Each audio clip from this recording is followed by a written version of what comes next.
Welcome to Shooting It Straight. I'm your host, Stan the Annuity Man, America's annuity agent, licensed in all 50 states. Today's topic is a tough one, a real one, and one you're going to have to address eventually. It's cognitive decline annuity strategies. I want you to listen to me closely here, because I'm talking to all of you A personality ass kickers out there. You know who you are, male and female, that's hitting on all cylinders. You might be 70 or 80 year old and you're just hammering it. Your brain is clicking. But eventually it will not be.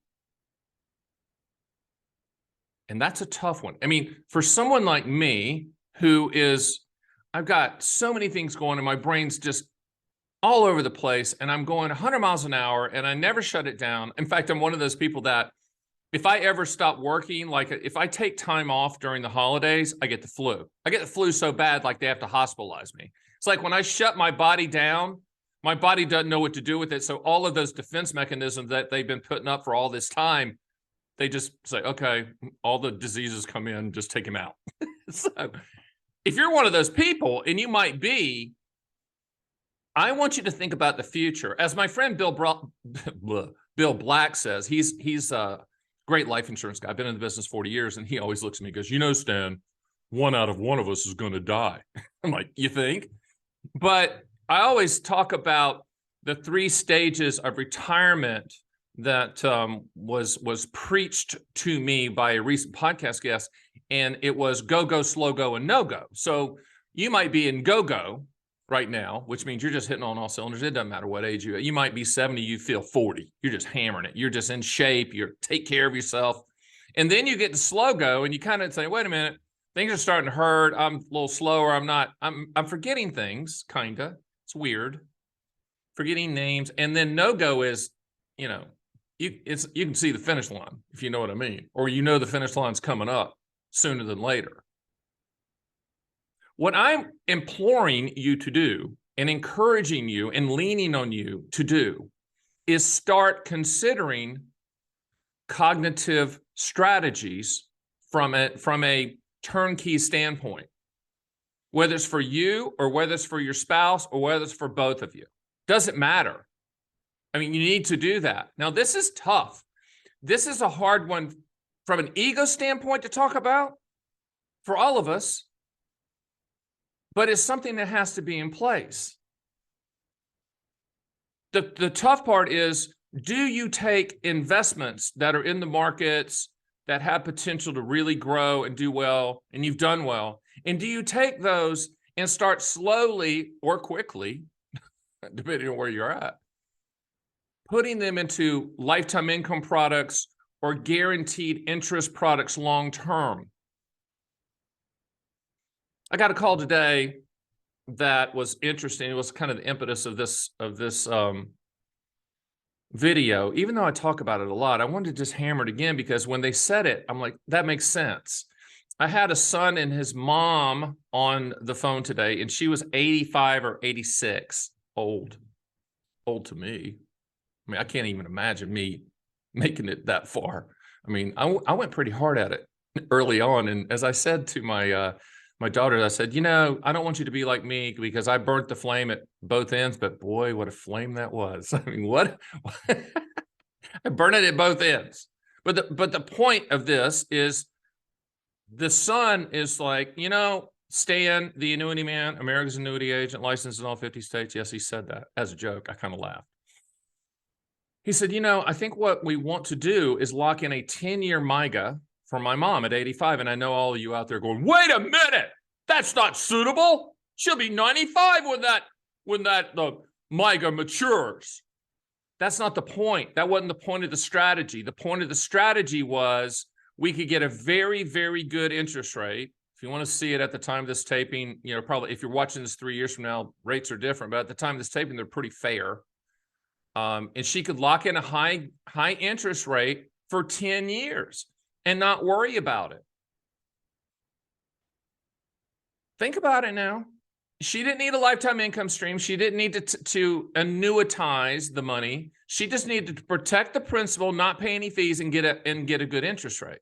And people say, well, I would never lock in for 10 years. Okay, great. Then lock in for 5 or 3 or 7 or whatever. But you see my point, and you kind of see their point. Most of the calls I get are for lifetime income.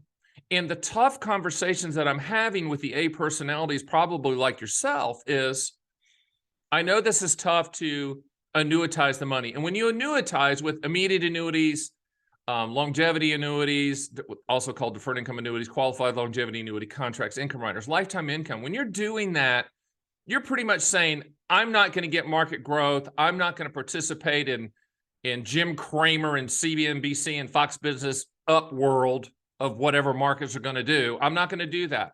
I'm going to lock in a guaranteed lifetime income stream as part of my income floor in combination with Social Security, because there will come a time, the slow go and the no-go years, that not only do I not want to worry about it, but I probably won't be able to worry about it. Or because I can't worry about it or I won't be able to worry about it, I want to make sure my spouse who doesn't care about the markets doesn't have to worry about it either. That's my wife. I've been in the financial business since I got out of college. Okay. Dean Witter, Morgan Stanley, Payne Weber, UBS. My wife could care less about markets, volatility indexes, annuities, any of it. She could care less. She's a clinical psychologist by trade who's working on me as a lifetime project, bless her heart. But she doesn't care. All she cares about is her lifestyle and if she can go see our 2 daughters and eventual granddaughters and grandsons. That's all she cares about. And really, if you think about it, in the slow go and no-go years, that's what really in the go-go years, that's what we should be thinking about. I mean, family first, health first, all this other stuff's irrelevant. I've been saying for a long time and getting a lot of blowback. If you have enough money, then, you know, if you won the game, why are you still playing? If you haven't, would more money change your life? Can you just put it on a contractual path and, as the really bad TV commercial says, set it and forget it? Maybe that makes sense for you. But I want to pound into your head the eventual cognitive decline of that incredible brain that you have. That brain that has built this net worth that you've built. That brain that has gone from probably lower middle class or lower class to where you are now. That brain that got you through college or got you through a trade or got you through a business idea that you've built and scraped and taken risks. That brain that has gotten you here, that brain that's letting you listen to this with an open mind, knowing that eventually that engine's not going to be firing on all cylinders. Annuities are transfer of risk products. They solve for 4 things: principal protection, income for life, legacy, and long-term care. Again, principal protection, income for life, legacy, and long-term care. If you don't need to contractually solve for those, you don't need an annuity. But in the slow go and no-go years, the PIL acronym makes sense. You're either going to protect the principal and turn it on and just, lock and load, get that guaranteed interest rate, right? Or you're going to get a lifetime income stream for either you or you and your spouse, as long as you're breathing, even if you're on a ventilator. And if one of you dies, the income stream continues uninterrupted and unchanged, and we can structure that policy so that 100% of any unused money goes to the list of beneficiaries in full, and the evil annuity company never keeps a penny, even though they are contractually obligated to pay as long as you're breathing. Those are cognitive strategies. Or a cognitive strategy would be you can't qualify for life insurance, but you buy a fixed annuity with a built-in contractual death benefit that's a guarantee issue product, meaning you don't have to go through any medical underwriting. That's a cognitive strategy. Protecting the principal is a cognitive strategy. Lifetime income is the ultimate cognitive strategy. Obviously, long-term care, cognitive strategy. I always say chapter 2 is an interesting time period. And with 11,000 baby boomers hitting age 65 every single day, chapter 2 of your life and the next part-time job that you have is your retirement, is managing your retirement and the assets that you have grown, managing your lifestyle, and also skating to where the puck's going to be. Wayne Gretzky of hockey fame always says, don't skate behind the puck, skate where the puck's going to be. What that means in English to people that don't know hockey, prepare for the future.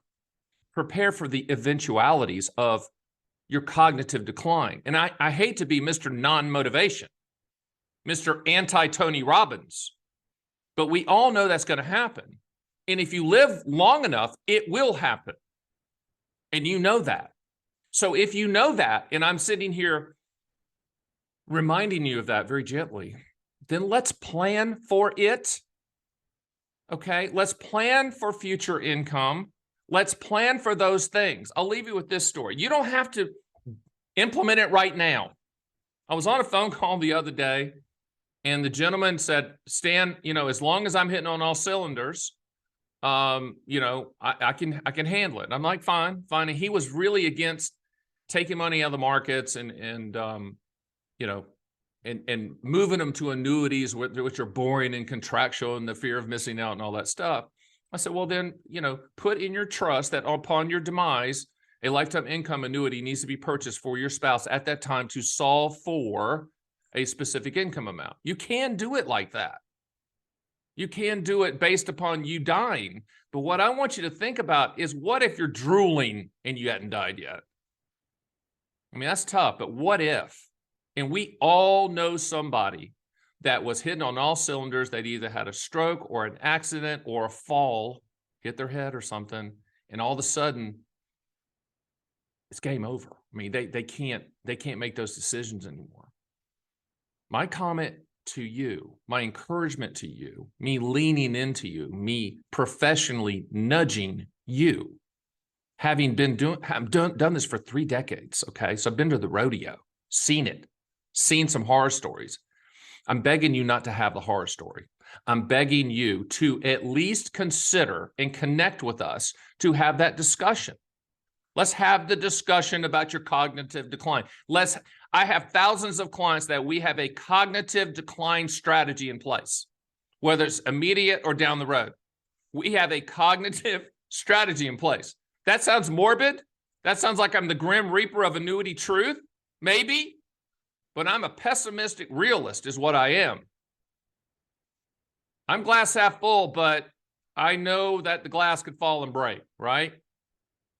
So I hope this helped. I hope this helped kind of smack you a little bit, hit you with a 2x4 in the forehead to say, wake up and stop putting things off and stop saying, yeah, it's going to happen, but I'll get to it later. No, get to it now. Get to the cognitive decline strategies now. If you don't do it for you, do it for your spouse or a significant other or family. Do it for them. They'll thank you for it if you have that in place. So I hope this helped. And that's your motivational speech for today, with Shooting It Straight with Stan, the Annuity Man. I'll see you next time.